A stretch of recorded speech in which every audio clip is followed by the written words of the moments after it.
Hello, welcome to a preview of the Austin Slot Car Club Tourist Trophy Revival for 2021. The Tourist Trophy races were a series of races held for closed cockpit GT cars in the early 60s.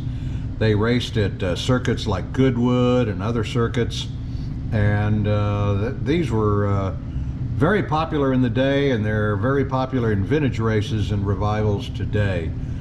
The Tourist Trophy cars they had Ferrari Gtos and Daytona Cobras and Bizzarinis and lightweight Jaguars, all kinds of exotic cars. They were some of my favorite race cars of the period. When I was in junior high and high school, these were the cars that were being raced. In addition to that, these cars existed before sponsorship became so pronounced that the cars became plastered with sponsors all over them. These are much cleaner looking cars in this time period. The Austin Slot Car Club version of the race focuses on these particular cars. These are some examples of cars that I had built 4 years ago and the first time we ran this series. The cars are basically, they have box stock slot car bodies from a number of manufacturers, and then either 3D printed chassis or other alternate chassis put underneath them to make them competitive. And it's really pretty easy, especially with the 3D printed chassis, to convert a great variety of cars to this format. The first car I built was this Ferrari Gto. It was a feature I did for the Austin Slot Car Club. There's a how-to on how to build a Ferrari Gto using a slotted GT40 chassis. Basically, the body is stock, but I created adapters that fit to the original body posts in the cars, and they just bolted right onto the body post. And then the GT40 chassis will bolt right into these adapters. The GT40 had the same wheelbase as these GTO models, so it was a fairly easy conversion with just a couple of plastic pieces, and you could put a GT40 chassis underneath these GTOs. The only modification I really needed to the body was to cut out the valance in the front for the guide flag.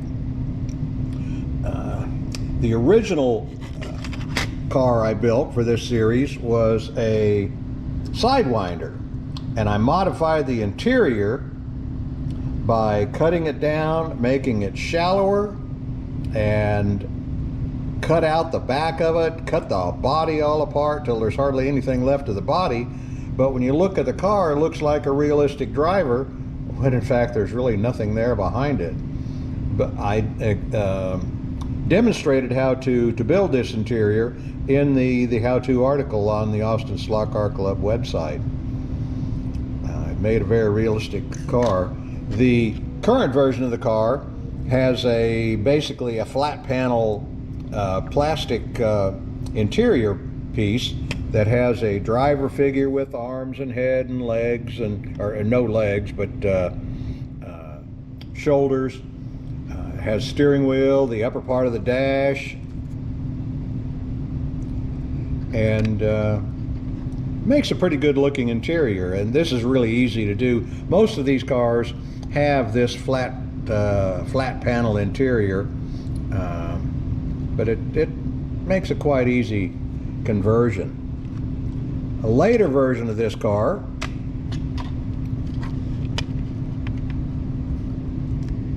has the GT40 chassis in it, bolted right into the adapter plates as in the other model.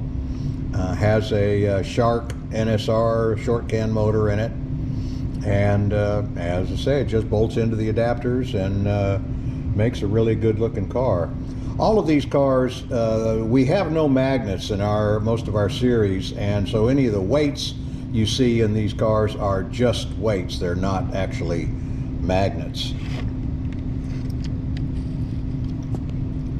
The wheels on a lot of these are the BRM wire wheels, which are just really outstanding wire wheels. And any of these cars that came with that type of wheel would be very well served to use the BRM wheels, because they just really make the car appear very sharp.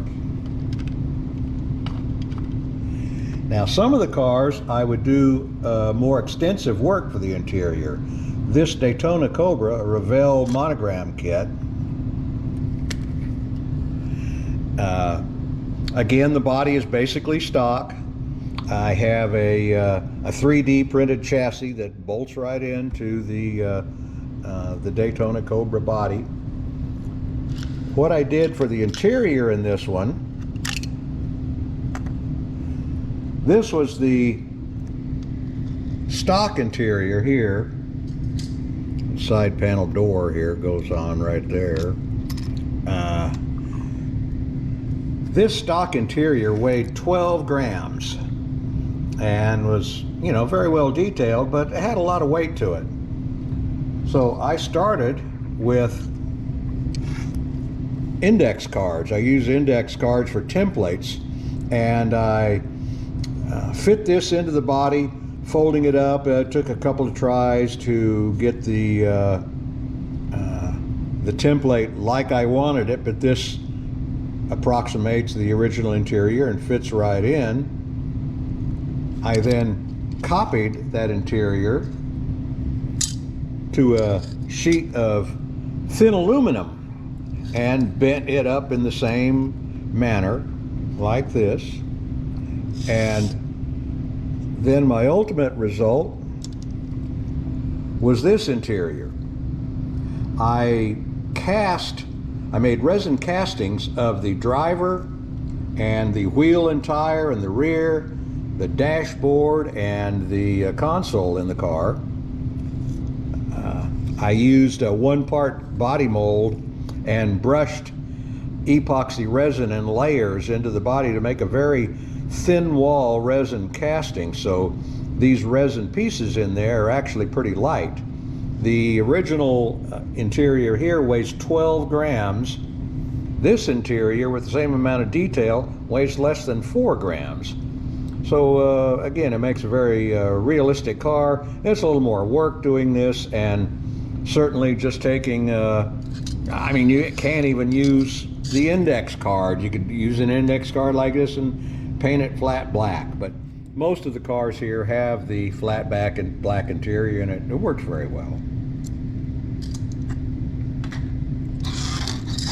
The GTOs are really popular for this series. The Flies are really well detailed models. They just make beautiful cars, and there are a lot of different liveries available.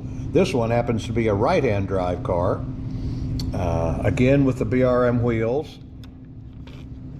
This one has a 3D printed chassis.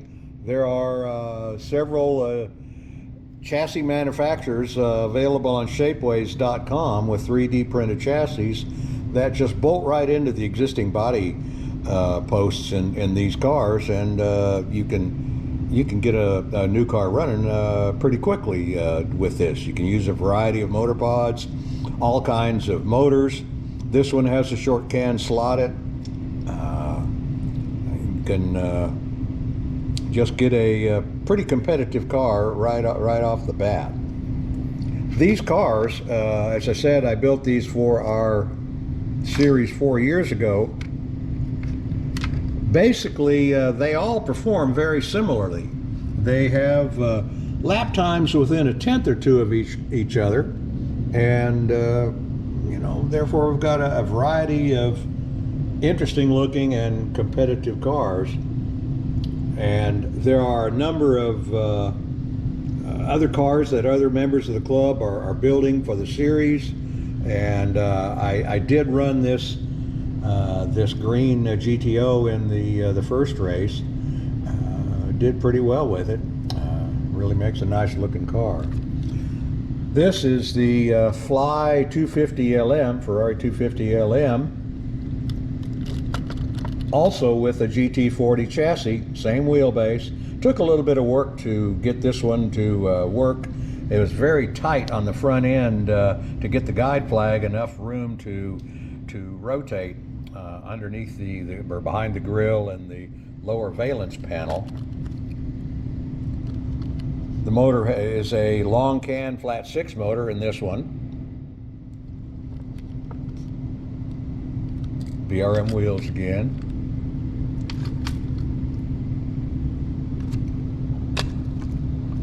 This is the second generation Ferrari GTO, the GT64LM. Monogram made a slot car of this car back in the 60s. It's been reissued. This particular one is a reissue. And again, there's a 3D printed chassis in it with a flat 6 motor. Bolts right in. Makes a great looking race car.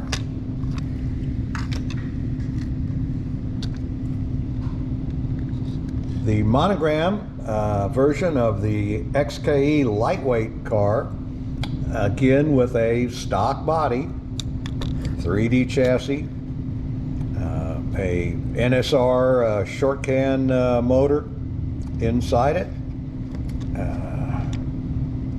I resin cast the original wheels and made some resin copies that would fit inside aluminum wheels for several of these cars, including the XKE. I've got some different wheels on the inserts on the back on this one. Our series is sponsored by one of our club members. Mark Tyler is the owner-operator of ImmenseMiniatures.com. They make a great variety of very detailed driver figures and other accessories and parts for slot cars or static models or just display. Here are some painted versions of his cars. Mark's wife Heidi does the sculpting in a larger scale to start with, and then Mark takes and makes resin molds in various scales for the driver figures. These are so realistic you can identify the driver very easily, and they're different race periods, different helmets, different goggles and other accessories on the drivers. The goggles they have an open lens on it that you can create a clear lens with glue products or other options. Mark has some great tips on his website on how to paint these figures, and they are highly recommended. They're just really a great accessory to whatever you want, whether it's for a particular car or just to have displayed on your shelf. So I highly recommend ImmenseMiniatures.com. Please give them a try. Good luck, and anybody wanting to enter this series, there's still time to build a car and bring it out and see how competitive it'll be. So see you at the track.